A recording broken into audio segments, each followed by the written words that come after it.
नमस्कार. पुस्तक वाचन चॅनलमध्ये मी अद्वैत ऐनापुरे आपलं स्वागत करतो. आज आपण जी कथा ऐकणार आहोत ती आहे विठ्ठल दत्तात्रेय चिंदरकर लिखित उनाड स्त्री. सादर आहे कथा उनाड स्त्री. मोटरीत बसल्यावर तिनं इतक्या जोरानं दार उडून घेतलं की त्याच्या आवाजानं ड्रायव्हिंग करायला बसलेल्या घनश्यामांनी मागे वळून पाहिलं. त्यांनी मनात जाणलं की राणीसाहेबांचं काहीतरी आज बिनसलंय. तिचा आरक्त झालेला गौरवर्ण, भाल प्रदेशाच्या मध्यभागी पडलेली बारीकशी आठी आणि जोराने हलणारे वक्षस्थळ पाहून त्यांचा तो तर्क चुकीचा नव्हता हे उघड दिसत होतं.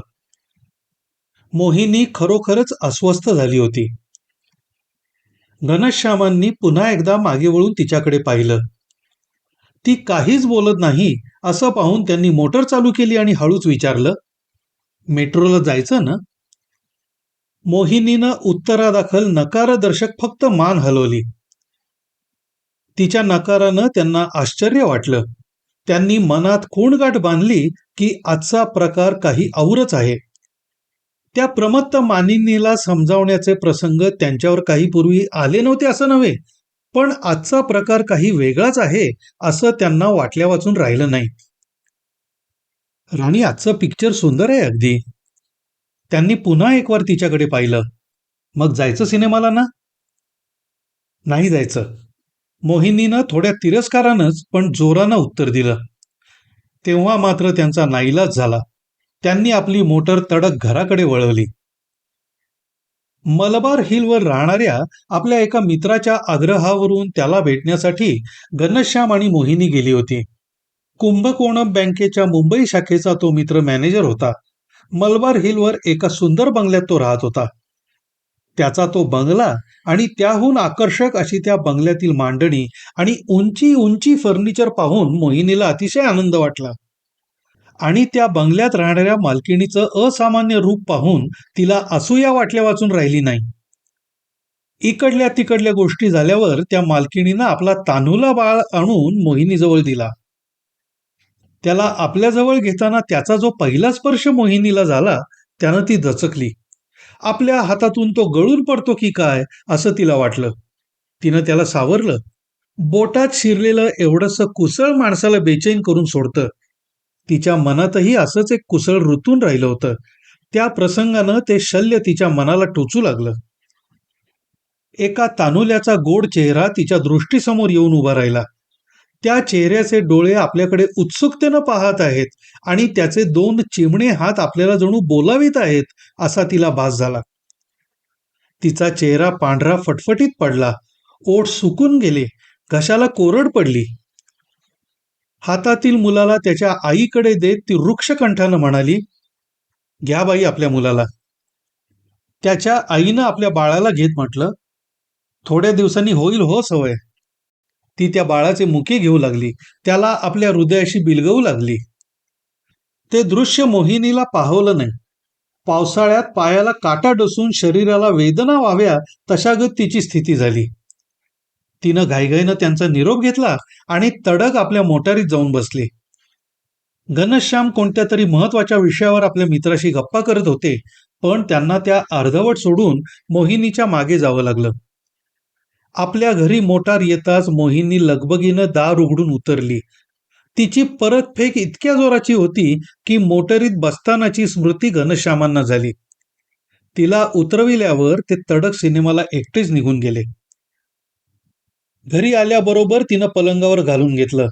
बराच वेळ ती तेथे पडून होती, पण तो मऊ मऊ बिछानाही तिला ऋतू लागला. तिच्या डोळ्यापुढे एकच चित्र दिसत होतं. त्याची स्मृती तिच्या मनाला अस्वस्थ करत होती. मोहिनी उठली. ती समोरच्या कपाटाच्या आरशासमोर जाऊन उभी राहिली.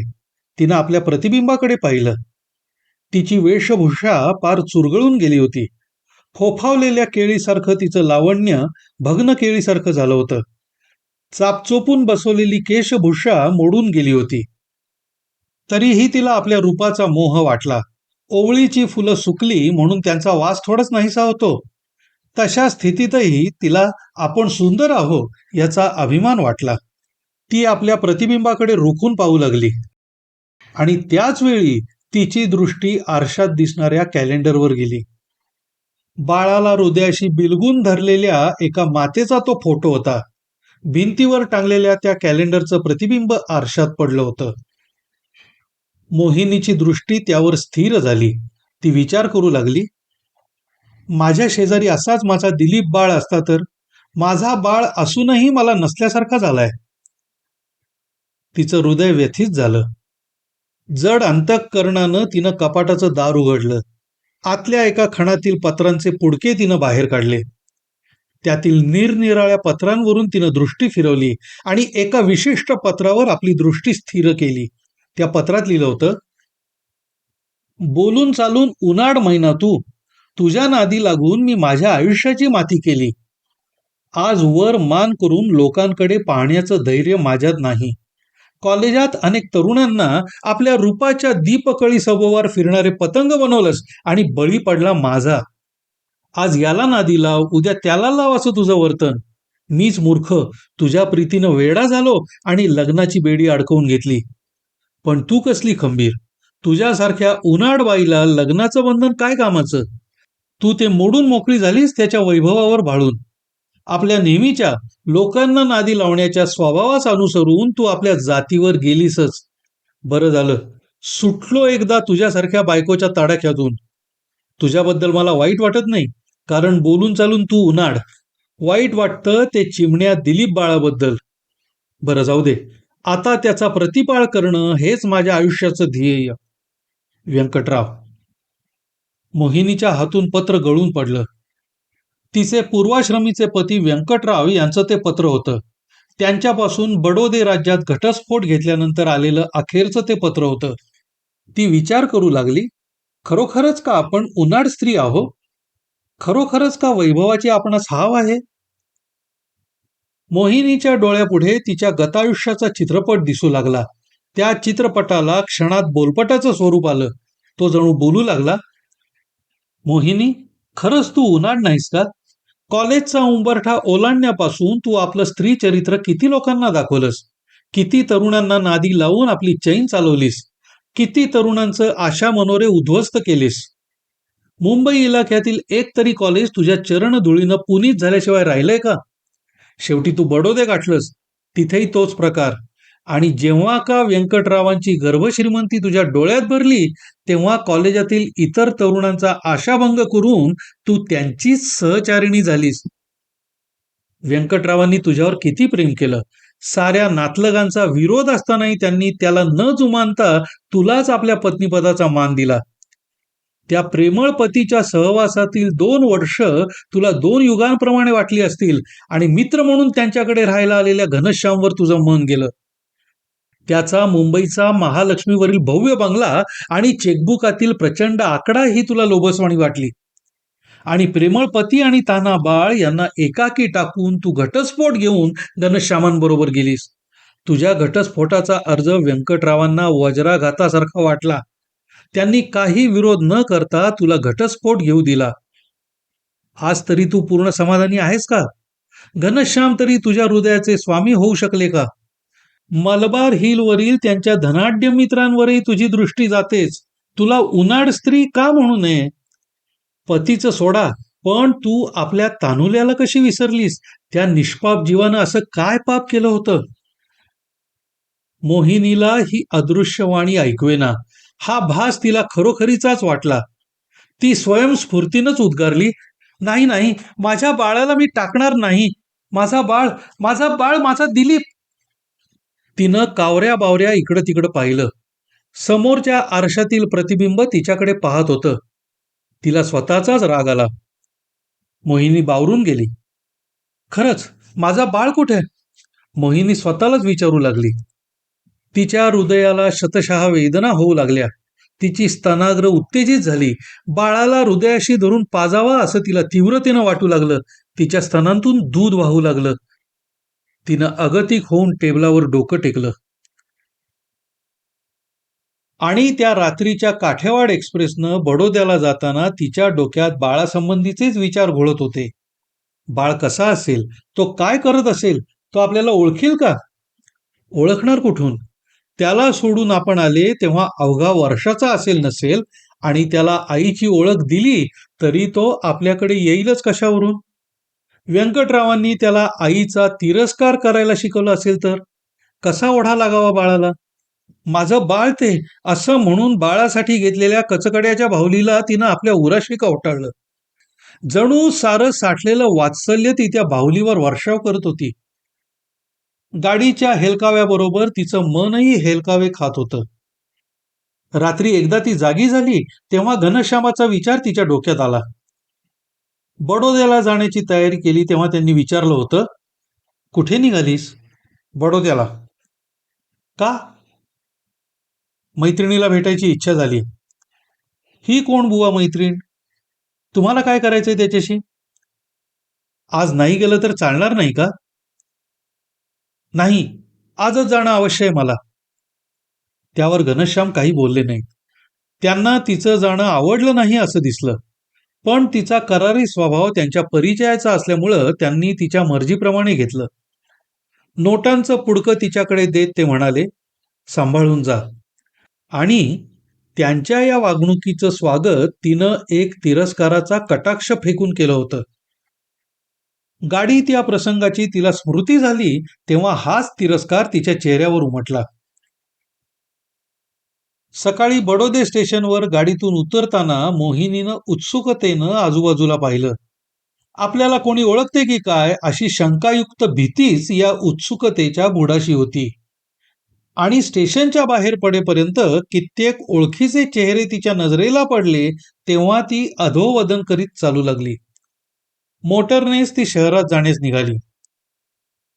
सर्व रस्ते आणि वाटेत दिसणाऱ्या कित्येक व्यक्ती तिच्या परिचयाच्या होत्या. त्याच बडोदे शहरावर ती एकेकाळी अत्यंत फिदा होती. बडोदे शहरातील ते रुंद रुंद आणि स्वच्छ रस्ते, आधुनिक पद्धतीवर बांधलेली सुंदर घरं पाहून तिला त्याचा एक प्रकारे अभिमान वाटत होता. त्यांच्या पुनर्दर्शनानं तिचा चेहरा खुलला. दांडिया बाजाराजवळ मोटर आली तेव्हा तिची दृष्टी नेहमीप्रमाणे समोरच्या टॉवरवरील घड्याळाकडे वळली. तिला सर्व वस्तू विचारित होत्या. मोहिनी, तू आम्हाला सोडून कुठे गेली होतीस? तिच्या छातीत दुरुदुरू व्हायला लागलं. समोर एक सुंदर निळा बंगला दिसत होता. तिच्या मनात काही विचार येतात न येतात तोच बंगल्याच्या बाहेर कोरलेली मोहिनी निवास ही अक्षरं अजूनही तिथे असलेली तिच्या दृष्टीला पडली आणि तिला कसंसच झालं.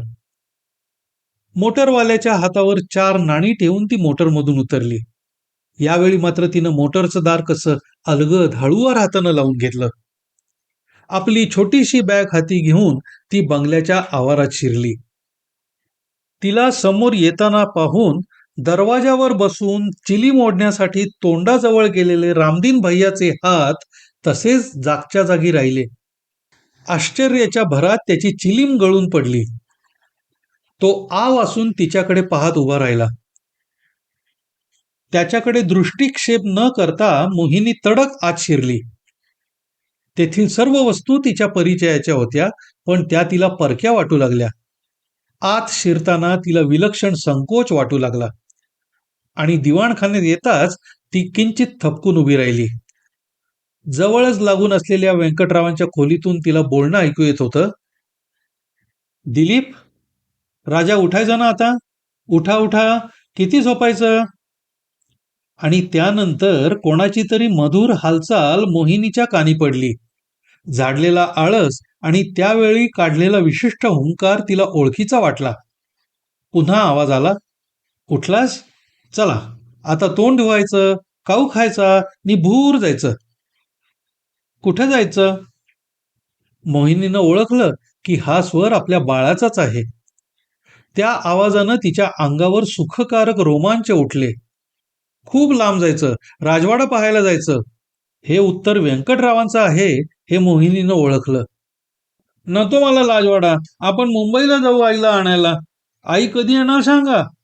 त्यानं लढीवाळपणे विचारलं. मोहिनीच्या सर्वांगाला मुंग्या आल्या. ती हुंदके देऊ लागली. क्षणभर स्तब्धता होती. मोहिनीच्या कानावर त्यांचं अस्पष्ट बोलणं पुन्हा येऊ लागलं. व्यंकटराव इतक्या सहजपणे त्याला खेळवत होते की त्यामुळे मोहिनीला वाटलं आईची उणीव व्यंकटरावांनी भरून काढलीये. आणि या कल्पनेनं तिच्या हृदयात मत्सराचं शल्य टोचू लागलं. काही वेळ तिनं मनाचा निश्चय केला आणि ती व्यंकटरावांच्या खोलीत शिरली. तिनं आपल्या हातातील बॅग आणि बाहुली खाली ठेवली आणि गतपती आणि मुलगा यांच्याकडे पाहिलं. व्यंकटराव तिच्याकडे आश्चर्याने पाहत होते. हळूहळू त्यांच्या आश्चर्याची जागा तिरस्कारानं घेतली. दिलीप दोघांच्याही चेहऱ्याकडे भांबावलेल्या नजरेनं पाहत होता. त्यानं व्यंकटरावांना विचारलं, ही माझी आई? मोहिनीला राहावलं नाही. तिनं चटकन त्याला उचलून घेतलं आणि तिनंच उत्तर दिलं, होय बरं बाळ. तिनं त्याला हृदयाशी धरलं, त्याची अनेक वार चुंबनं घेतली. व्यंकटराव तिथून केव्हाच निघून गेले होते. त्यानंतर बाळ आणि आई कितीतरी वेळ बोलत राहिली होती. त्या 4 दिवसात व्यंकटरावांना असं आढळून आलं की दिलीप आपल्या आईकडे जास्त लोभावला आहे. जी उणीव आजवर त्याच्या जीवनात भासत होती ती भरून निघाली आहे. त्या दिवसापासून दिलीप आपल्यापेक्षा मोहिनीच्याच सहवासात जास्त रमत आहे. त्यांना वाटलं बाळ आपल्यापासून दुरावत आहे. ती कल्पना त्यांच्या हृदयाला सहन झाली नाही. त्यांना आपण एकटे पडलो याची जाणीव होऊ लागली. लोकांमध्ये टीका होऊ लागली तेव्हा ते सांगू लागले, आई आणि मूल यांच्यात ताटातूट करणारा मी कोण? ती आता माझी पत्नी नसली तरी बाळाची आई तर खास आहे. ते नातं मला तोडता येणार नाही. नंतर तर ते असंही म्हणू लागले, दिलीपला येऊन भेटायला तिला कोणतीच हरकत नाही. मोहिनी गावात आपल्या एका मैत्रिणीकडे राहिली होती. ती रोज बाळाला येऊन भेटत असे. पुष्कळ वेळा बाळ तिच्याबरोबर जाण्याचा हट्ट घेई. ती आली म्हणजे व्यंकटरावही तिच्याबरोबर गप्पा मारण्यात काळ घालवू लागले. ते आता असंही म्हणू लागले, आम्ही आता पती पत्नी राहिलो नसलो तरी मित्र आणि मैत्रिणी तर खास आहोत. मित्रत्वाच्या नात्यानं वागायला आम्हाला कोणतीच हरकत नाही. मोहिनीचा मुक्काम यापुढे मात्र वाढत चालला. तिला येऊन 15-20 दिवस झाले होते. व्यंकटरावांच्या दिवाणखान्यातील झोपाळ्यावर दिलीपला मांडीवर घेऊन झोके घेत असता ती एक पत्र वाचण्यात घडून गेली होती. मुंबईहून घनश्यामांनी तिला पत्र पाठवलं होतं. त्यांनी लिहिलं होतं, माझ्यापासून घटस्फोट घ्यायचा असेल तर खुशाल घे.